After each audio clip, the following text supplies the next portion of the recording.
was That was actually. Pistachio. Not what was the name of your cat? The bad name? The name that nobody likes? Arya, Game Aria. of Okay. Thrones. But it's not. Yeah. It's Pistachio. No, it's Arya.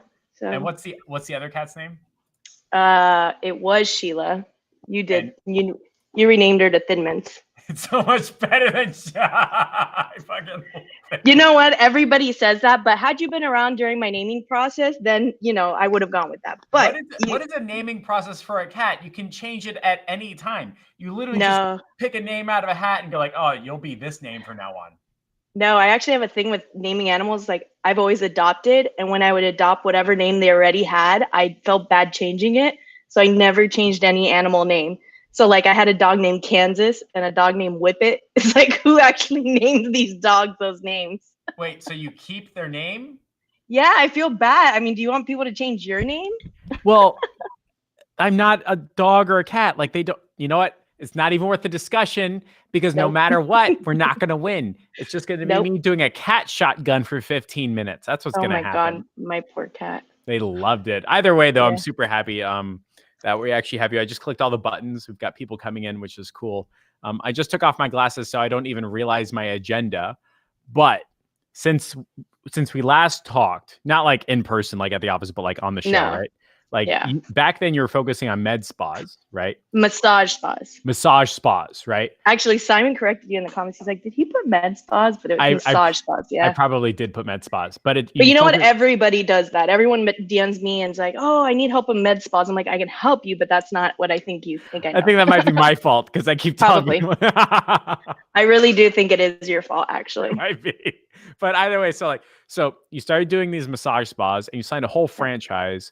And then it was so successful that the franchise, what happened? Oh gosh, what a long, okay, to shorten it up. To shorten it. So I've had these locations for so many years, almost 7 years. Yeah. Or more. Some locations. Oh, you think you can't say shit on a show with butts and boobs on it? Like, yes, need I remind you that like you just what's rotate, up there? Yeah. Right? Those are my grandmother's fruit bowl, right? Yeah. Right. No, so yeah, these massage spas been doing so successful for years. So there's corporate owned spas, which are not the ones that I marketed for, even though they'd bring me in for consultation. And then there's the franchise location. So I had a good number of those. We got to the point where we were beating out every single one of the corporate stores in numbers. Literally, one of the locations was even the top grossing in all of the nation. Absolutely killed you were it. Doing ads for. Oh yeah. Okay. And that's the one where you guys see the holiday ads masterclass and the spa masterclass, absolutely killing it. Now the owner of the franchise ended up opening a second franchise, which is kind of like a gym, but it's a gym, but it's kind of like Orange Theory with like a spin on it. And he was hurting for funds for that franchise because he opened the business without certain funds. So he started actually like eating up locations from the spa franchise, threatening them with lawsuits, threatening them with so many, like, I'm going to take your business. One location had been open for 10 years. And if you don't, on the 10-year anniversary, the exact date, re-sign the franchise, he can literally walk in and take the entire thing, no questions asked. And he did that. And she was the second highest growing one, which is grossing location, which is insane. So he's been like eating them all up slowly and surely. And then finally, Christmas, I got the call saying we had to give up our spa. Like he took it, the last ones. And I don't even know if they're still open at this point because he's like ran that franchise into the ground. Yep. And this holiday, this past Black Friday to Christmas was our highest grossing that we had ever done in even the past 7 years. And I think that's especially why from Christmas to New Year's, he came on the attack because he saw the numbers. Yeah. So it's better to own all the funds than 6% of the funds, right? So the CEO, like the McDonald's guy behind McDonald's, was like, nah, I'm gonna take these back, buy them back, whatever. Which opens a boatload of lawsuits. But either way, that effectively means you are without client, right? Yeah, without those clients. Yeah, Gotcha. Yeah, I have other clients, but then we had talked about how corporate would probably want to use me and so on. I said no. I felt like it was my way out. I felt like I loved my spas, but I think I loved the owners more. And it's those relationships I built with those owners why I kept holding on, because after 7 years, this is why everyone who's niching down, you're going to get bored. after 7 years of doing the same exact thing over and over again. And I've always gotten like that. So I've always hosted events, and I would host the same events every year. You get bored, and I would want to do something new or so on. So I had already gotten to my board max after like 4 or 5 years, because there's no challenge there. I can make ads that work.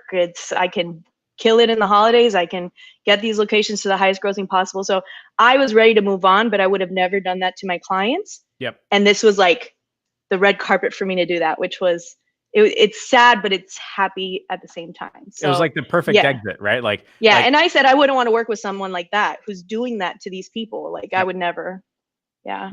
So like you literally left with your client, a brand new record. And that's like a great way to like, all right, at the end of the agency relationship, not like as a human being or like what's going on, but like, look, I took you guys to $1 million a year. I'm done. Right. Type of thing. Right. And I think you and I were talking about like your big new transition. You came by, you did the whiteboard. We were like prospecting into sales engine, fulfillment engine, all that stuff. And around this time, you got referred to like some dentist or something like that, or what happened there? No. So I had already been working with, I've already been working with multiple franchises. Franchises are my thing. I don't know how, but it just happens, right? So I had been working with 2 dental franchises before New Year's had happened. And one dental franchise was the first 1 location test. They have a marketing department. They have chief marketing officer. They have all these marketing people in place that why do they need me? But the manager of this dental office said, hey, I used to work at the massage spa as a manager. Stephanie used to kill it for our massage spas. She could do the same. Yeah, it's that. See, it's that relationship. Nice. That's what I keep saying. The You're relationships. Don't burn bridges. Those gift boxes and those pizza parties, those bundt cakes. Look at that. Nothing bundt cakes, guys. Yeah. Nothing bundt cakes wins everyone over. No, but so she said, hey, I know this person. She absolutely kills it. You need to meet her. And if you like it, great. If you don't, no problem.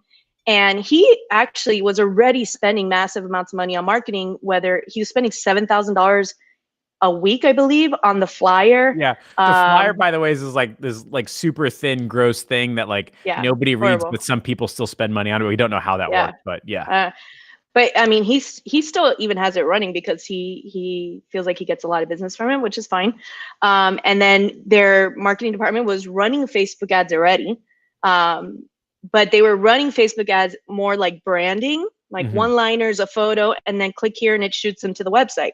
And we all know that that's crap, right? You're not capturing leads. The worst way to do it. And they were also running Google ads. So how the heck am I going to come in there and compete with that, right? When anyone would kind of run, but because it's a referral and it's a relationship I have, I said, of course, I'll meet with this person. So I met with him. I showed him the program, which is the same program you guys have. I think mine is much more beefier, which is what we'll talk about at the end of this. And he was sold by the pure fact that they're tangible leads, right? There's a name, phone number, email. You can tangibly count 100 names and track the ROI on them, right? Yeah. So he said, you know what? Let's try this out for 3 months. And if it works, great. If it doesn't, no harm, no foul. I'm not, I'm going to lose out on around 10 grand, but whatever, no biggie. So we started running it. We ran it for 5 months, actually. And at the end of the 5 months, and I actually sent you the screenshot numbers yesterday. We had 527 leads. I'm reading it off. Yeah. 527 leads, over 200. If I do the math really quick in my head, it's like over $240,000 in cases of people who came in, made an appointment, accepted the case. Yeah. And then 100 and hold on, I'll look at it now. 120 of that have already started their cases. The other portion is getting started too. They've already accepted treatment. They just need to pick the date and start the treatment and so on. So so in 5 months, he's made close to $250,000 spent, with my management fee, program fees, ad spend and everything. What was it? $17,000 about? Yeah. 13, 14, 56, 16, 3 and 300, whatever. We'll round up. So it's 1,700. So it's a no-brainer, right? So then while we're in Nashville is when actually him and I had a conversation before, and you guys have seen Jeff Lopez's interview and Jeff's group and my group. So you understand what what that partner program is. It's totally not mine, but Jeff Lopez taught us that in November. So before I went to Nashville, I had the conversation with him like, hey, we've done awesome. You said that if I do awesome, you're going to get me the more locations. I'm ready for it. Are you ready for it? And then I introduced the Power Partner program, and he's like, oh, wow, this is genius. This is revenue I never thought of. And he's he's a dentist, but he's a salesperson, like hardcore salesperson. And so while I was gone to Nashville is when I got the call that he met with the chief marketing officer, chief revenue officer, and chief something other officer or whatever. Showed him the program, showed him the numbers, showed them everything. And they're like, okay, when you get back from Nashville, you got to meet with them. I'm like, okay, so where was it left? He's like, no, they're ready. They're going to sign on. You just need to meet with them. I said, well, what were the objections, right? They had to have had some objections, like, what's this, what's this? He's like, they had no objections. So I still didn't believe him, right? Right. And he's a salesperson. He's going to sell both sides, right? Yeah. No, right.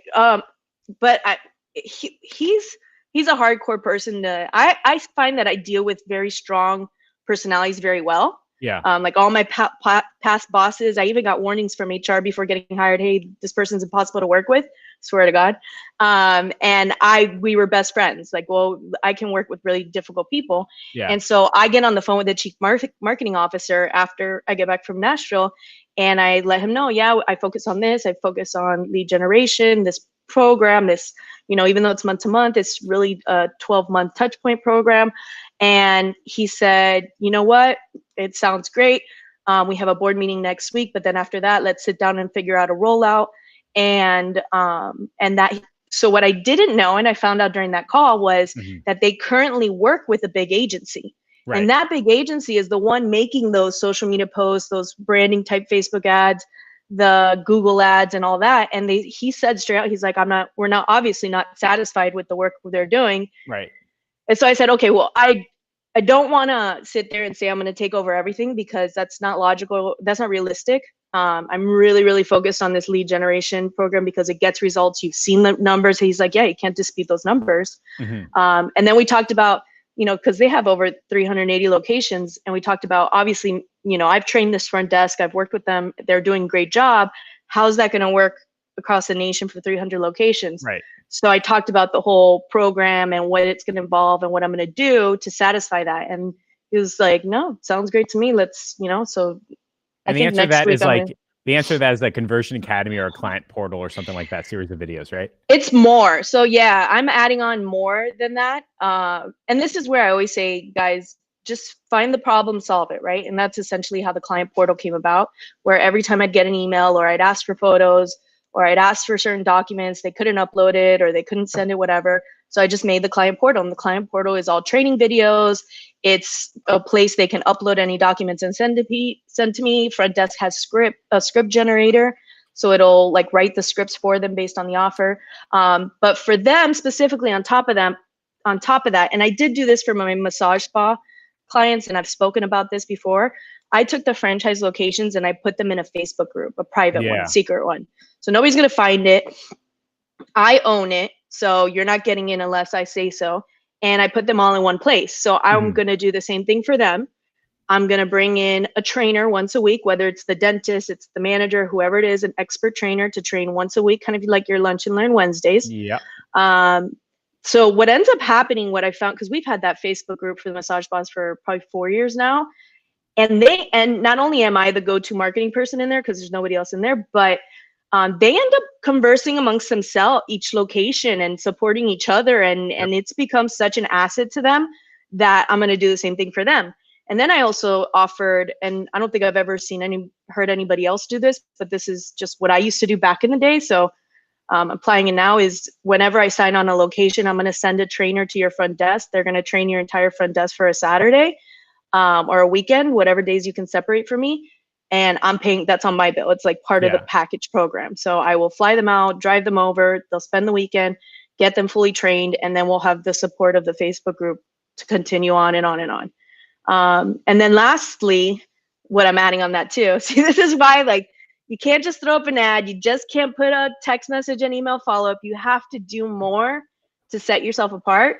The VAs I'm bringing on board, Christine helped me out with that, but I was really looking for VAs that speak English and Spanish, because you guys know and have seen, I run Spanish ads too. And if you're not running other language ads, you should as well, because they're dirt cheap. My VAs are going to help the front desk in answering questions, answering text messages, answering emails a lot faster than the front desk can do it. So, when he heard all that, he's like, oh, like, you have our back. Like, you're not just going to throw us to the wolves. You're not just going to throw up an ad. You're not another agency that's just giving the bare minimum.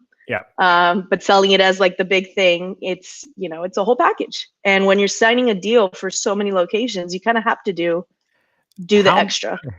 How many locations is so many locations, Steph? So I can't imagine they're going to give me all of them. Because remember, there's tiers of levels of shops, right? The very, very small shops, medium, and large. I would assume I'd get the large for sure, and then possibly like half of the mediums. Total, they have 380. That's a $400,000 a month contract. Okay, but being like, because I'm very much a pessimist, skeptical person or whatever, like we actually counted the numbers, because I talked to my partner and I said, realistically, like, of those 380, how many do you think I'm going to get? They were like, well, at a minimum, when you count the large ones and the certain ones, you're looking at 180. So, oh, God forbid, 180K a month, the worst thing in the world. Oh no, it comes out to 270 without ad spend. Yeah, so that's pretty badass. Yo, Steph, we're gonna have to hire you a full-on team in like 30 days or less. Holy crap! Oh, I've been interviewing the past 2 weeks. I hired Aubrey. We've been working on my SOPs, recording all the videos, recording all the trainings, like hardcore the past week and a half. And then I also decided that, let's say my team is not ready by the time I need to roll people out. Obviously, guys, don't know anybody ever do this. Don't roll out 300 at a time. You need to do it in waves. So 10 at a time, 15 at a time, 30 at a time, which is still a lot. I will spend all the money that I get, if I need to just subcontract it instead. I'm going to pay triple the amount of money, but it's worth it to onboard properly for people who already know the programs, the process, because as you know, I moved on to go high level. And that's been also a key to selling this whole program. So yeah. The coolest part, by the way, is like, between you teaching my elite program, the inner circle itself, and like the $1 million players that you and I know on a first name basis, like, there's no problem that can't be solved with money. Right. There's really not. And if you've got, I'm learning that, right? Yeah. Like, you don't have to transform, like, just fucking pay people. Right. And so, like, if you're writing checks, you're going to get attention from people that can definitely help you. Like Nick Robbins is now talking about this guy, like Alex Sharfton, like, he revolutionizes $10 million companies to $50 million companies. Like, okay, let's pay him money. Oh, Nick Robbins. No, I need you. Come set up Monday.com. Yo, Joel Kaplan, let's go. Ravi, let's talk, right? Jeff Lopez, what are you doing, right? And you can pull in an A+ team to rebuild all your SOPs, your systems, your Slack channels, your VAs, whatever you need. Like, you have all the people in place. We're all just waiting for you to say go. How fun and cool is that, right? I know, because in Nashville, you saw me kind of freaking out. And you were like, Steph, don't worry, we all have your back. Like, we're all gonna figure it out together. I'm like, I know, but it's just overwhelming. Like, I can yell at your clients for you. Jeff Lopez knows what he's doing. Joshua Alger like does all the zaps. Christine can do all the high level. Dave Murillo is the backup.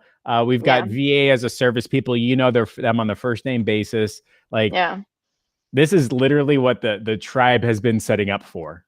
Yeah, it's gonna be badass. Which is damn cool. But I'll tell you what, we've got some bullet points to go over. And this isn't just about you making $250,000 a month, right? Like, you can have all the cats in the world at $250K a month. Right. They're going to have their own apartment. It's going to be exciting. For context, by the way, Steph, this is her second or even third interview in the public group. She's been around since day one. She's got like 10, 15 years of experience. We met at Dan Henry's first event, AdCon 2, AdCon 1, something like, no, AdCon 2. Yeah. I never went to one. Gotcha. Okay. So AdCon 2, and she's definitely earned her keep. She's 10, 15 years into this. So, like, we're throwing around big numbers, but ladies and gents, we all started at 0, right? And if you want more context, watch my Lunch and Learn 2 weeks ago about like freshman, sophomore, junior year. Steph is just in her senior year. No big deal, right? One of the first bullet points is her process for making sure her Facebook ads get results each time, regardless of the industry or niche. So this is important, because every time I want to take on a new industry or a new niche, the first thing that pops up in my head is like, oh my God, is this going to work? And if there's a sliver of a chance of it not working, I've got full on fear, full on freeze, just get the hell out. The bear is going to eat me type feeling, as bad as my camera is acting right now type thing, right? So how do you make sure, or what's your process on making sure that your ads get results almost without regard to the industry or niche?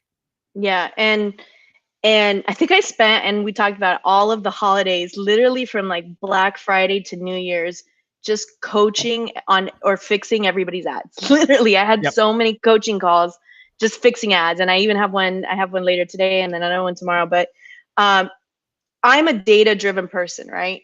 So yes, I've been in marketing for over 15 years. I know what a good ad looks like. I know what a good targeting looks like, and so on.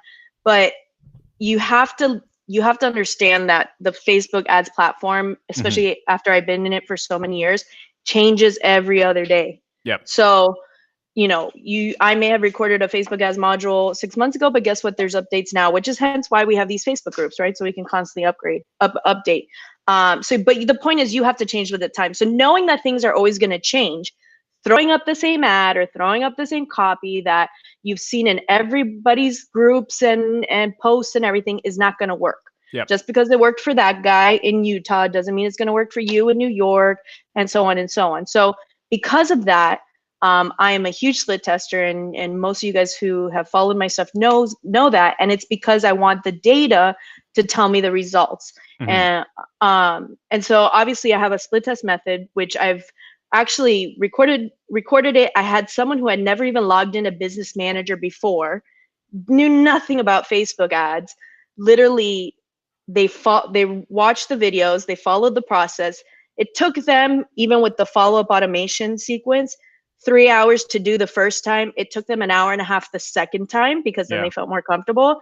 And I gave them a brand new spa location that I was like, oh man, if he screws this one up, like there goes my name. But I was like, you know what? I trust my process. And he did it, and he literally got them. We had promised, I think, like 20 leads that month, and he had gotten them 68 leads using the process. And it's throwing up a split test a certain way, because I know I tell people do it this way and they still do it another way, which is always the case. So it's really now we can do it much easier. We don't have to split test gender anymore, age really, because the data will break it down for you later on.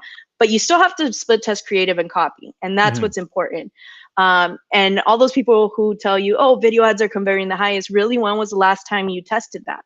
Because I'm still to this day always split testing.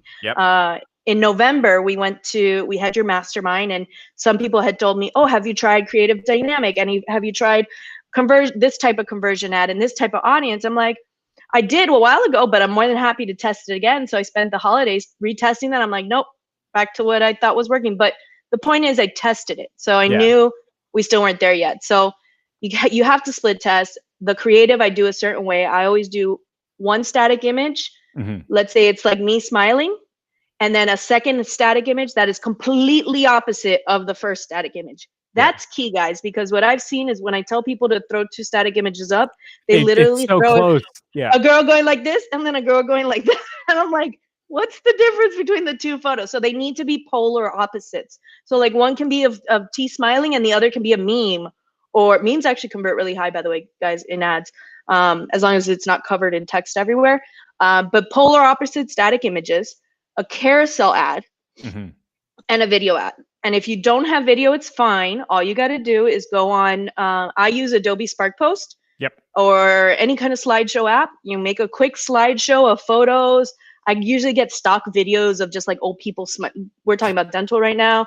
Just old people smiling randomly. Well, because it's implants. So like the majority of people, I mean, there's young people missing teeth, but like the majority are older than 40. So I just get a bunch of people smiling, swinging on swings, and then say, we love your smile, we care about you, blah, blah, blah. And then that's your video. It doesn't have to be like a full drawn out production. And actually the first strategy I do when I get a new client, I'll take that video, I post it on their page, I'll pin it to the top, and now I run about $100 to $200 just to that video. And the purpose of that is now I create a custom audience of 90% view of that video. And that audience is what I use to create lookalike audiences, to drive traffic to. So this is all part of the retargeting strategy that you should be doing in a regular campaign as well, not just throwing up one ad and hoping it works. Yeah. You need to start growing your audience, engaged audience, people who engage with the page in the last 90 days.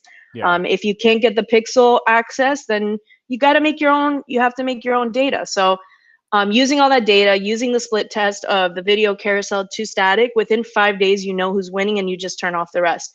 And then you can kind of duplicate the process. Yeah. And really put the money to what's working and what's winning. Yeah, so that's pretty much the method. I mean, it's really data driven, and you just have to test. Stop copying and pasting people's images. Stop copying and pasting their copy. Yep. Like, think outside the box. Use your creativity. I do what's called competitor research. Whenever I take on a new industry or client for the first time, I spend a good 2 to 3 hours doing what I call, I know you do customer research, I do competitor research. So Yep. I pull up 5 local competitors, which I ask my client, who are your local competitors? And then I pull up 5 big names like Amazon, or like, for example, the business loan company, LendingTree, Amazon Business Lending, whatever. And I see what everybody's doing. That's not to say they're all doing it right. That's why we're not going to copy them. But I see what everybody's doing. See the common words that are being used. You read the reviews. You see that native language being used in the reviews. And that's how I build my copy. If you look at my notepad on my computer, it's literally just sentences I've grabbed from websites, ads, things, and I've like meshed them together. And then that's how I create my copy, just like putting what appealed to me as the possible consumer together. And that's my point. Be inspired, don't copy. So your Steph's secret ad making process, right? Everything's like a process, right? Or a series of steps, right?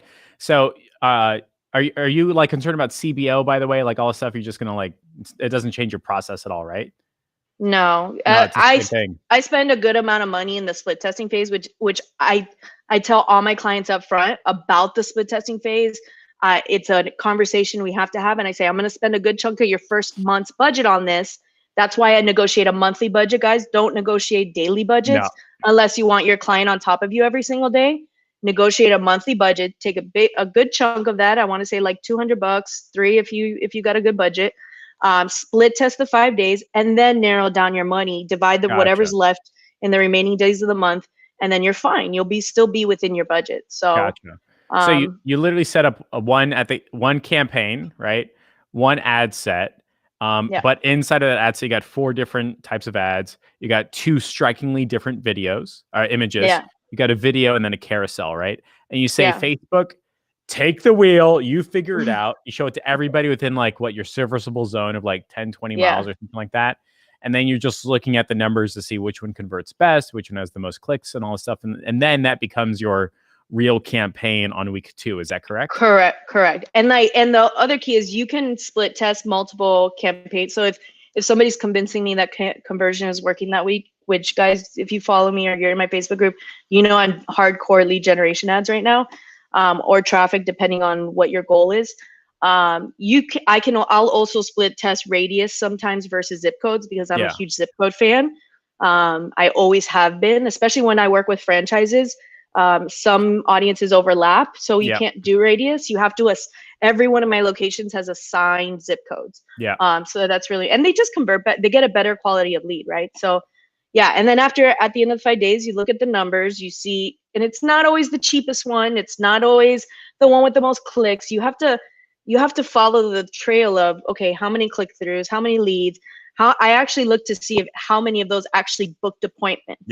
So I'll look at my tracking thing and I'll see who actually came in or booked appointments within those 5 days. Maybe it's a different ad that I didn't think was going to be, maybe it's a little more expensive, but that one actually got them to come in. I think when we first started, I even had $2 booked appointments for dental implants, which was insane.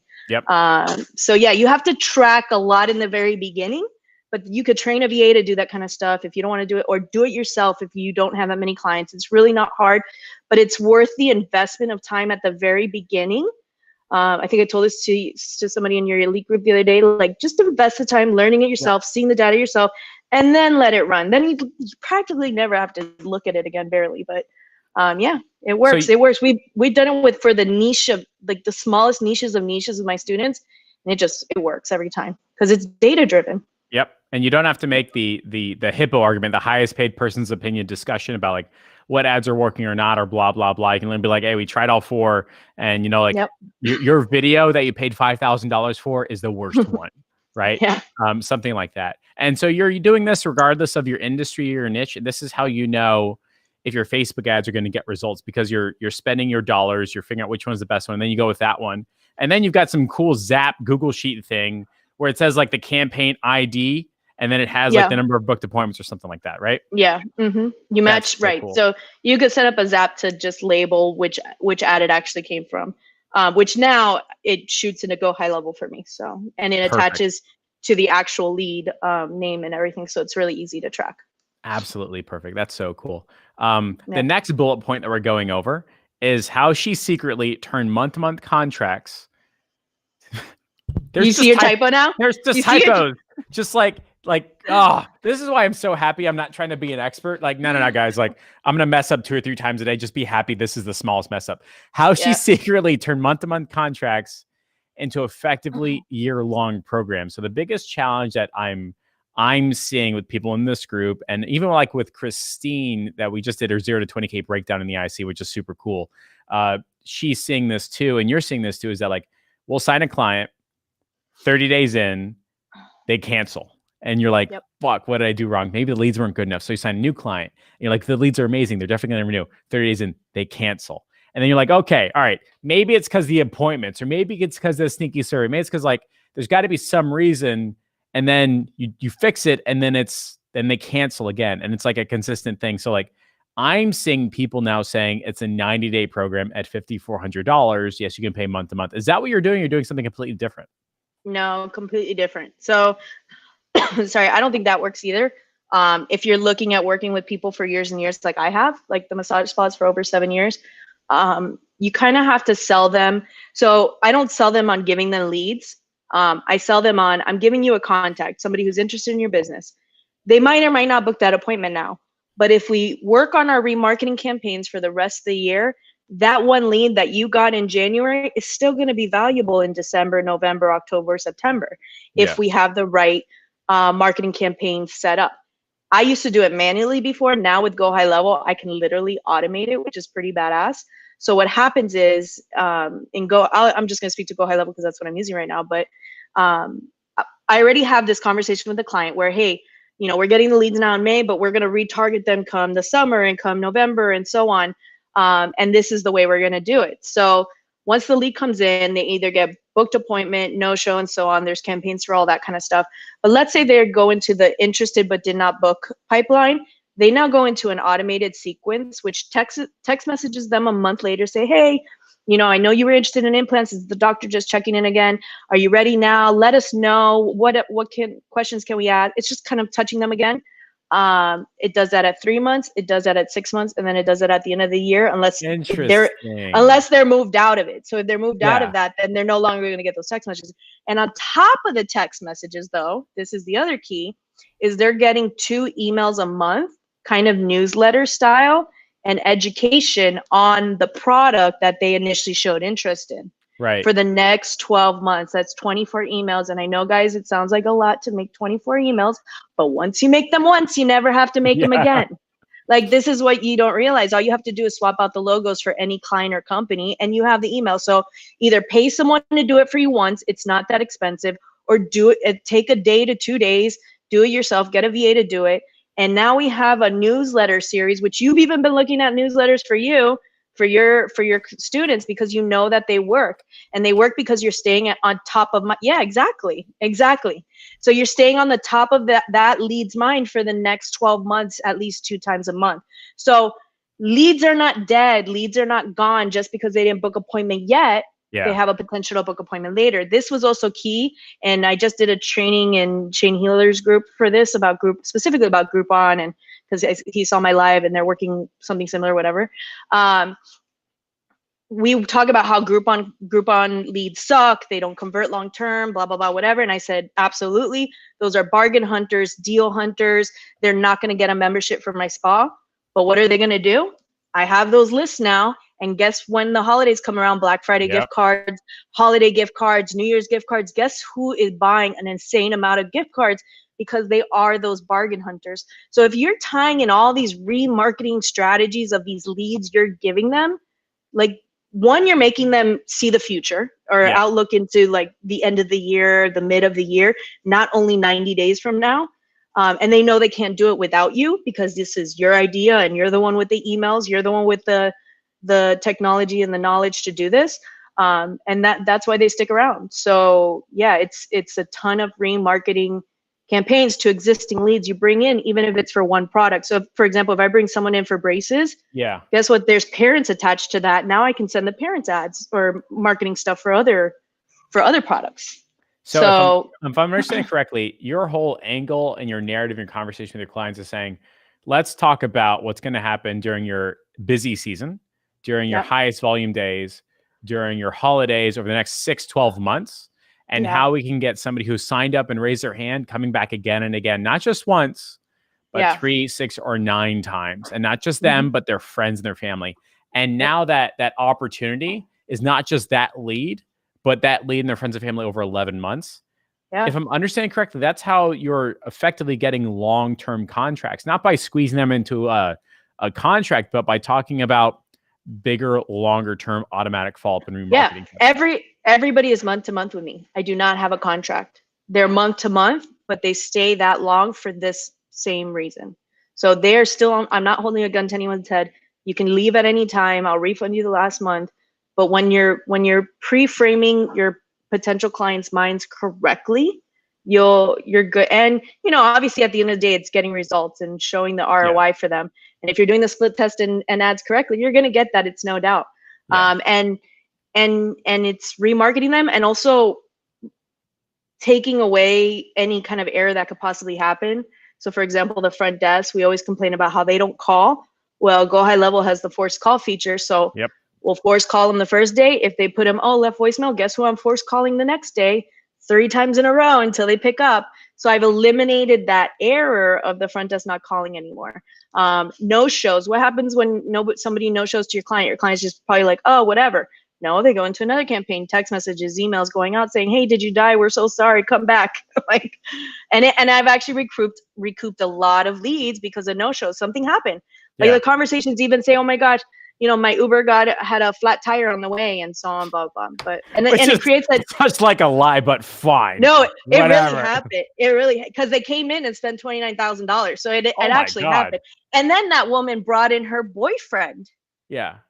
who did not sign up through my system, but that still got marked as a referral for me because it came in through my lead. So, and then his quote was $22,000. So they both signed up. So they both accepted the campaign. So yeah. 60 grand because of a follow-up. Because of a That's no-show amazing. follow-up. Yeah, exactly. That's amazing. Yeah. Now I think one of the bigger challenges is like the first 30 days are really like a proof of concept, right? Like we can talk long-term, we can talk like big contracts, but like if your leads are showing up and not spending money with your client, it's going to be shaky territory no matter what, right? Yeah. But you've got like a few ticks.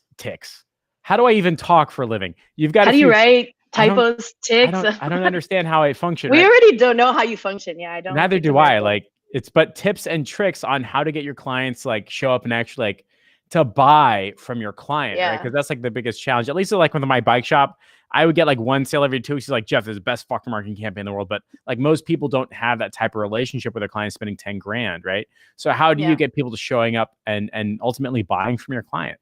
Yeah. So we briefly talked about the training that I do for the front desk. It's really important. Just assuming you're going to give them a script and it's going to work doesn't work that way. I wish know. It doesn't work that way. So if the client's local to me, I will drive and go do this. If they're not, we'll do it over a Zoom call. I literally walk all of the front desk through the leads process from beginning to end. So because I promise you, if you go call your clients and talk to their front desk, ask them if they actually know what the ad looks like or what it says or where they're really coming from. No, they probably just think you're shooting them a name and number and they have to answer it. Yeah. I bet you that's 90% of the case. But if you actually sat down with the front desk and said, this is what the ad looks like. They click submit. They go to this landing page or lead generation form. They actually fill out the name, number, and email, or Facebook sometimes auto does it. Like you bring it, you dumb it down, you teach them, and then they push submit, and then they call, and then I show them every single email the lead gets. I show them every single text message the lead gets.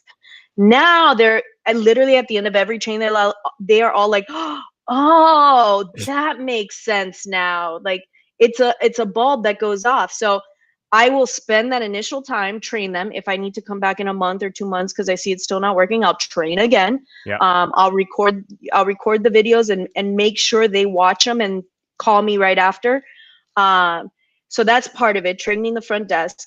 Like I told you, with this new program, I'm gonna fly someone out to go train the front desk if I have to. And then the other thing that's really, so once you have the front desk on your team, I also create incentives for them, right? So if they do close and if they do book so many patients in that month, they get a pizza party, or they get monetary bonuses, or whatever bonus that you're willing to give. Like even something as simple as a $5 Little Caesar pizza, just buy 5 of them. You know, that's $25, guys, off of your $2,500 revenue or whatever. It's worth the money because now the front desk is on your side. So they're your advocates. They're going to sell for you. Now they have incentive, even though they're at $12 an hour. The other thing I do is I do spot the first 3 months. I spot check a lot. I spot check their voice calls. It's really important. And this is the other key. I don't only yell at them. Like I know you love yelling. I love yelling. I yell. And I send the bad calls usually to the manager to then sit with them to listen and fix it. But I also send the good calls too. So if I hear a call that's like badass, I send it to the manager. I'm like, you guys rock. That was awesome. And then they share it with the whole team and the whole team listens. So they're like, think of the front desk as like a little kid. You need to praise them, not just bring them down.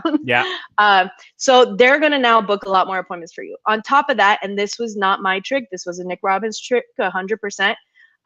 We went on the cruise, the Modern Profits cruise in Orlando, and we were talking about no-shows and all this stuff. And he said, oh, we implemented this where once they click submit, they go into a custom audience. You take a portion of your monthly budget, and now you just bombard them with retargeting ads. And he did the retargeting ads different than I do, because he likes to do videos and stuff like that. I'm not a big video advocate right now because it's just not converting as high. So what I did was, but I still took his concept and I went on Google.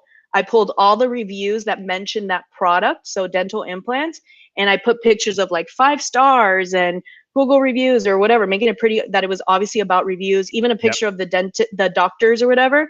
And then all I did was quote the actual review at the bottom and say, click below to call now. And they're just they're either traffic or reach campaigns, but they're only going to that audience. And actually, I think it was Jeff Lopez called me the other day, say, how much are you actually spending on that? And I think I told him in the past 5 months, I pulled the number. It was like $400 to retarget those leads and bombard them with like 5 to 10 different ads about reviews, about how awesome this office is. And the Facebook, this is funny. Facebook actually called me it was like 2 days ago. And they said, oh, we've been watching your campaigns. You might want to change this. We see that you have these campaigns running that your frequency is so high. That have a frequency of 5 to 7. And they're like, you really want to change that? I'm like, I really do not. He's like, no, but you don't understand. I'm like, no, you don't understand. I'm like, you don't understand that this is my strategy and it's getting people to actually walk through the door and spend money. Want to try again?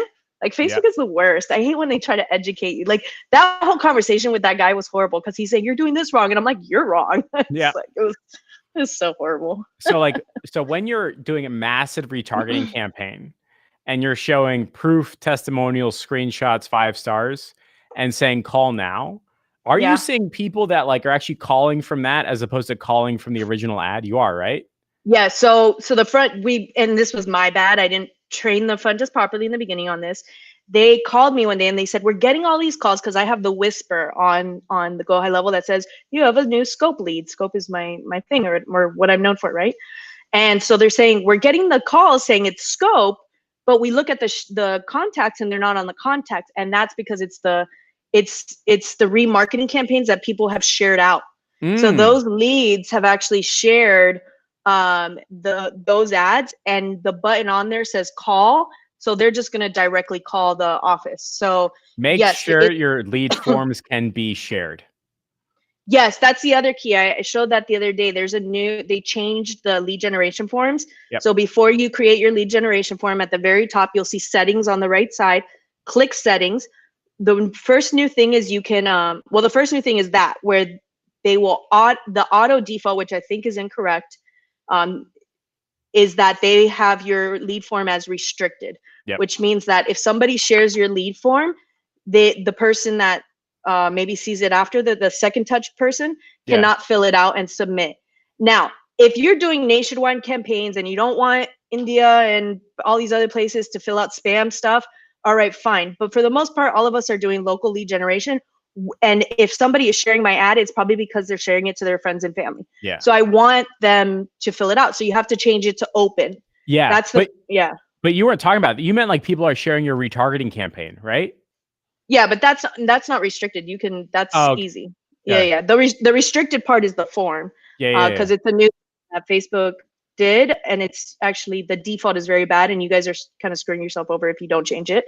The second thing they did is they added languages. So before I would run Spanish ads, but then the rest of it said name, phone number, email versus nombre, teléfono, whatever. So now they changed it where you could put all the languages and it fixes that. And then the last thing, which I actually love, you could put tracking parameters to that actual lead. So I used to put it in Zap. So I would write in Zapier, this is an implant, this is in English. Like I'd have to write it into Zapier. And it wasn't really attached to the lead. It was just attached to the Zap form. Yeah. Now, if you put those parameters, kind of like, think of them like tags, now it's attached to that person's name. So wherever that name is sent to, you will always have that tag attached to them. So I put implant, braces, Spanish, English, because my follow-ups are also in Spanish or English. It's not only, I'm not going to send a English follow-up to a Spanish lead. So you've effectively solved the following problems. One, how to make sure your ads work before they go live by split testing. Yep. 2, how to make sure your clients want to stick around for the long term. Yep. And 3, how to make sure your campaign actually gets results and people show up and buy. Yeah. It's $1 million business. Like that is literally the bones of $1 million business. That's so effing cool, Steph. Oh, we're working on multi-millions. Multi-million-dollar business. That's true. I mean, $200K a month is like a $2 million business. That's so cool. Yeah.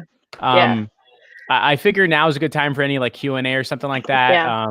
I'll tell you what, ladies and gents, if you really want to like see behind the scenes and all that, I think if I can squeeze Steph, she might do a masterclass. If you guys are interested in having Steph do a masterclass where I pay her an F ton of money to do a private Zoom where like everybody like gets to see how she's doing all this stuff, just hashtag masterclass my face. And if we get a critical number of people, I'll see if I can pay Steph an F ton of money and her rate's 10x, but we'll figure it out on doing a masterclass. So if you want to get Steph to do a masterclass, just masterclass my face. And then if we get enough people would be interested. But in the meantime, though, we've got some Q&A and stuff like that. Is it okay if we spend some time doing that? Yeah. John Burke says, how long did it take you to set up Go High Level? So you and I actually had the discussion, right? So when I told you I was first transitioning, you're like, just pay someone to do it. And I knew I couldn't do that initially. Now I will. Yeah. But I knew in order for me to teach anything or do anything or explain to my clients, I need to understand every crevice, fault, thing that's wrong, right with it, that I can possible. So I literally took a weekend. It was just a weekend. And that's considered, I'm really fast with programs and learning new stuff. And I just started creating all these campaigns and playing with buttons and messing stuff up and figuring everything out. So really over a weekend, I figured it all out. I set everything up. And remember, this is the other key. I might have set everything up that weekend, but I have always been adding.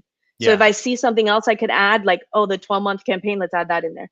Oh, the no-show, let's add another text message later on again, maybe 2 weeks later. Or so don't think you have to have it final to get it going. You just need to get it going. Yeah, so even if you take, even if you just take Jeff's, I think it's 10 days or 7-day follow-up, just put that in Go High Level and you'll be fine. And then you can always add on after that. It's really simple. And I will tell you, I struggle with moving programs once I have something perfected and working. But Go High Level sold me for one feature it has, which is the forced calling. So I use the forced calling, I think it was like 6 years ago, to the point where the spas created a call center because they could not handle the front desk couldn't handle the amount of calls coming into every location. So we created, I think it was 10 locations. There was one call center hub that all the calls for all 10 locations would go into that hub. And we had a staff of like 4 at a time, and they would answer all the calls. And that was because of the forced calling. So that alone is gold if you're not using that. You know, the weirdest part is that like the forced call feature has always been a thing. Like there's one-off softwares that can do forced calls, but for some reason, like I never thought of it. And then when Robin and Sean were like, yo, Jeff, we've been watching your lives. We think you got a solution called the forced calls. Like, I'm so in. I am so in. But I'll tell you what's weird about my brain is like I look at high level and I'm like horrible at details, horrible at technical implementation. Like I'm only good at NBA strategy level stuff. Like put me in front of our crowd. I'll give a speech. Hoorah. Someone else figure out ClickFunnels. I can't, like my brain hates That's where it, we're opposite. My brain hates standing on stage. I'll do masterclasses all day. You guys know I over deliver like massively, but like standing on stage, you know, I choke up. I have so much anxiety, but give me a program to learn it and do it. That's easy. So that's why I pay high level people to set up high level for me. Yeah. Right. Cause it's like, look, yeah, I could do it, but it's going to take me like 3 weeks and I'm going to do it wrong. So you do it. Right. But either process is fine. Like if you like go and deep dive and like if you get your confidence from knowledge of the tool, then that's the right way to do it. And I guess that's what Tony Tovar is about to do over this coming weekend. He's going to 48 hours like deep diving. It's going to be really, really cool. Yeah. Moiner says, on the retargeting strategy, do you use the campaign as traffic, lead gen, form fill? What objective are you doing with your retargeting strategy? I want to say it's either reach or traffic. It doesn't really matter because it's going to a custom audience that's super small. So like I just told you, over 4.5 months, realistically, we got over 500 leads. It's only being sent to those 500 leads. So you just need to be able to push it to those 500 leads. So it's not a big deal.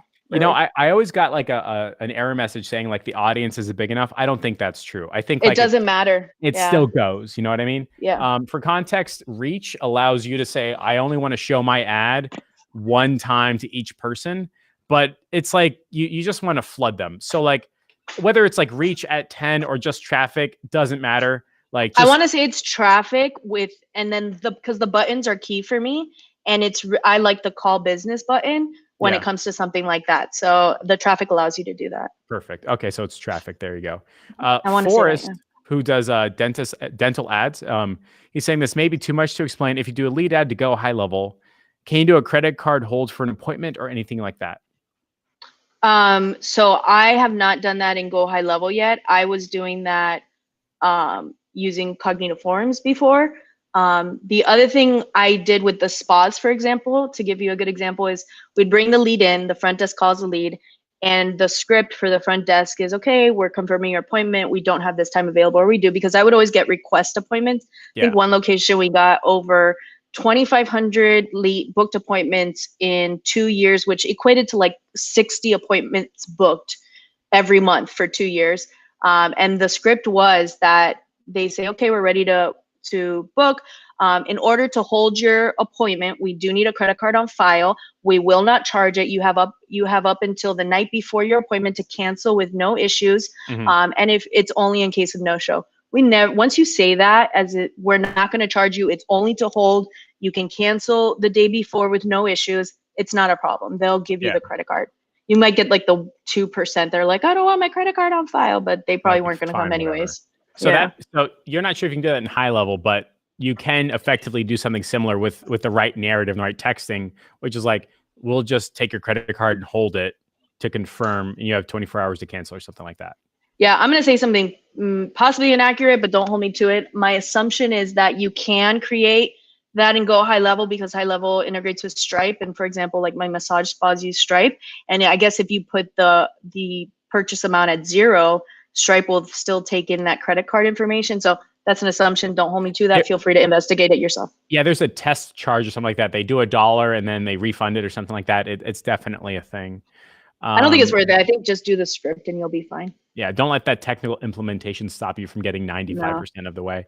Moiner asked a question. Moiner says, on a $26 teeth cleaning, is there a fair expectation with the number of leads for a $280 ad budget? Is that the right line of thinking? Should he be thinking about this differently, or what is it? So I won't work with anybody with a unless you're a realtor really, but like with a budget lower than $750 a month, that's my minimum, because I know I can deliver anywhere from 60 to 100 leads with that. It doesn't matter the industry. I am not, and this is actually my partner, power partner, said they wanted for the lower locations that we're bringing on, oh, well, we don't have to do dental implant ads for them. We'll do teeth cleaning ads for them. And I said no. And the reason I said no is because the money doesn't make sense. The reason why I made my client over $250,000 in 5 months is because the lead is spending anywhere from $3,000 to $30,000. That's why it works. That's why it works. When I'm bringing in somebody only for a $35, $25 teeth cleaning, do you know how many leads I'd have to bring in for that to actually work out? It's not worth my time, and I'd rather just go for the bigger ticket stuff that it's going to solidify my value. Because then I'm going to be working really hard to prove my value at a $25 product. And mind you, I did it for massage spas. It was a $50 massage, but I could get a shit ton of leads, and there were upsells that could be done. So at the end of the day, like the lead actually would spend over $100, which is fine. But $25 cleaning, what are you going to upsell? And insurance usually pays for everything anyway. So it's not worth it. It's not. So the problem isn't with the budget or the number of leads. The problem is what you're offering in exchange for money. The product. Right. And chances are, and this is one of like Jeff Lopez's expert secrets. He's like, the only reason my campaigns work is because I charge $90 as the offer. And my client knows that they have to upsell to a 3 to 5K package. If they're not doing that, this ain't going to work, right? That's the same exact thing you're saying. Like it doesn't matter how many leads or cost per lead. It matters when that lead comes in, is there an implication that they'll be spending $3,000 to $5,000? If not, it ain't going to work. It just ain't even the potential work, right? Even the potential of the $100 with the massage spas, because even that's a low ticket offer, bringing them in at $50. So it's not even about the product cost. It's about, is there a possibility to upsell that number? So they can add on aromatherapy, sauna, sugar foot scrub, a 6-month membership, a 12-month membership, versus dental, an upsell of a cleaning, unless you get luck out and they have a cavity or need a root canal, you're not going to get it. And when they're charging insurances, because the massage spa is not dealing with insurances, when they're charging insurances, they're getting even less money than that. So, and I know this because you guys know, like I've worked with that one dentist for over 10 years. What is the story? I don't know. I don't know. So I know like the inner workings of his business. And this is what I also did on the training the other day, talking about relationships. You need to know how that business works. If you need to ask them, hey, can I just sit behind your front desk for a day? Like, if that's going to educate you, fine, do it. It's totally worth it. I understood how the massage spa businesses ran as if they were my own. People watch my lives and they're like, do you actually own a spa? Like, no, but I took the time to understand the business model. Same thing with dentists. I understand the business model. So now when I speak to a dentist, they understand that I'm not a marketer. They understand that I have their best interest in mind because I understand how their money works. Yeah. When you know how their money works, you're solid. Very cool. Well, that's 3 o'clock on the dot. I do want to say, ladies and gents, if you really want Steph to do a masterclass, just hashtag masterclassmyface. Steph will do the numbers and see if it makes sense. She's really under no obligation to do it. And hell, if I can't pay her an F ton of money to share her secrets, she won't, right? But Steph, it's always an absolute pleasure. I'm super glad that like you are this close, right, to landing a 40, 50, 100, 300 location deal. You've got a whole team behind you of people that actually like solve your problems. Move you forward really darn fast. And the biggest learning that I had, by the way, from this was reiterating the fact that you need a 3 to 5K offer that your client can sell. If there is not an implication of a 3 to 5K offer, ain't going to work. And a great example is like your dentist, right? You had 500 leads show up, right? Yeah. They made $200,000, right? But what was that, like 10 sales? Yeah. 8, right? Yeah. Well, some of it was braces. So let's say less than 20. It was less than 20 sales. So like if that's the ratio, would you rather have 20 people paying $21 or 20 people paying 10 grand? Right. Yeah, exactly. I think that's the difference between, as I go on my journey and develop a pattern of understanding, campaigns that work and campaigns that don't. It's the offer and implication of somebody spending more money. And your ads do exactly that, which is so. And it's not only dentists, guys. So don't everyone go run to your dentist. Like there are so many industries out there with products that are very expensive. So get creative, think outside the box, and don't go to saturated markets. That's my best recommendation to you. Perfect. Don't hang up, but we're gonna say goodbye. Again, hashtag masterclass my face, and everyone, see you later.